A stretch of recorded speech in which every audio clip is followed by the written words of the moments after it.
Pertama kali yang saya kira harus kita tegaskan adalah bahwa bagi umat Islam, Palestina khususnya Yerusalem atau Baitul Maqdis itu tidak bisa dilepaskan dari akidah kita sebagai seorang Muslim.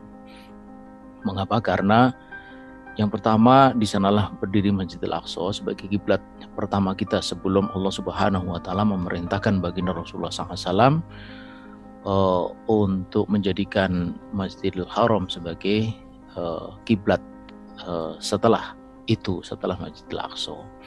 Kemudian yang kedua, kita semua tahu sebagaimana disampaikan oleh Allah Subhanahu wa taala di dalam surat Al-Isra ayat pertama yang tadi saya bacakan, bahwa Masjidil Aqsa ini menjadi tempat ketika baginda Rasulullah SAW diisrakan ya, dari Masjidil Haram ke Masjidil Aqsa, kemudian dari sana pula kemudian di-mi'rajkan ke Sidratul Muntaha, kembali ke Masjidil Aqsa, lalu kembali lagi ke Makkah Al-Mukarramah.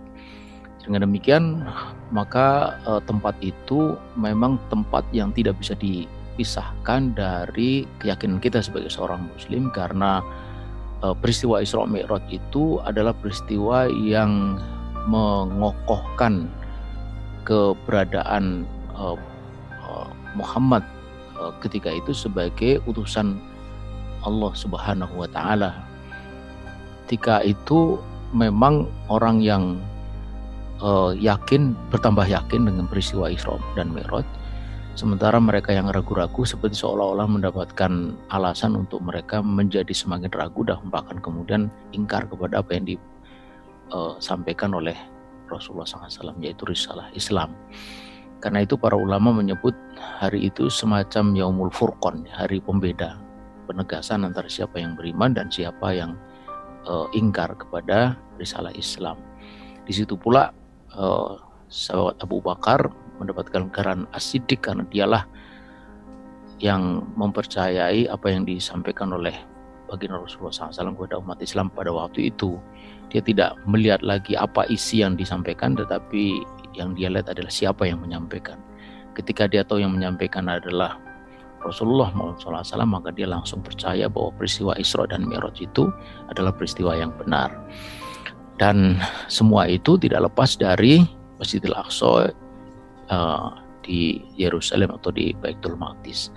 Jadi sekali lagi, ketika kita berbicara tentang Palestina, pasti kita tidak akan bisa melepaskan dari Yerusalem. Dan ketika kita bicara Yerusalem, Baitul Maqdis, kita pasti tidak akan bisa melepaskan dari Masjidil Aqsa.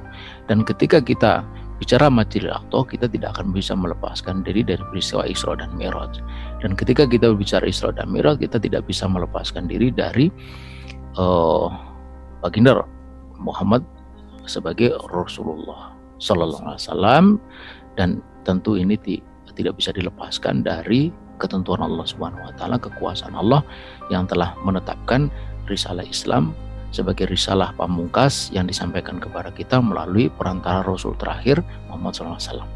Jadi ketika sekarang wilayah itu ada di bawah cengkraman Zionis, maka tentu ini tidak bisa tidak, ya, pasti akan menyinggung akidah kita. Jadi kalau dikatakan bahwa ini tidak ada urusannya dengan agama, ya salah besar. Bagaimana tidak bisa dikaitkan dengan agama? Long itu tempat yang erat kaitannya dengan inti dari ajaran Islam, yaitu akidah Islam. Itu hal yang penting sekali untuk ditegaskan, karena sekarang ini ada semacam usaha untuk mendistorsi persoalan Palestina. Itu segera persoalan kemanusiaan, persoalan antara satu entitas dengan entitas lain yang semestinya bisa diselesaikan dengan baik, dengan dialog damai, dengan hidup berdampingan sampai kepada solusi two state solution itu.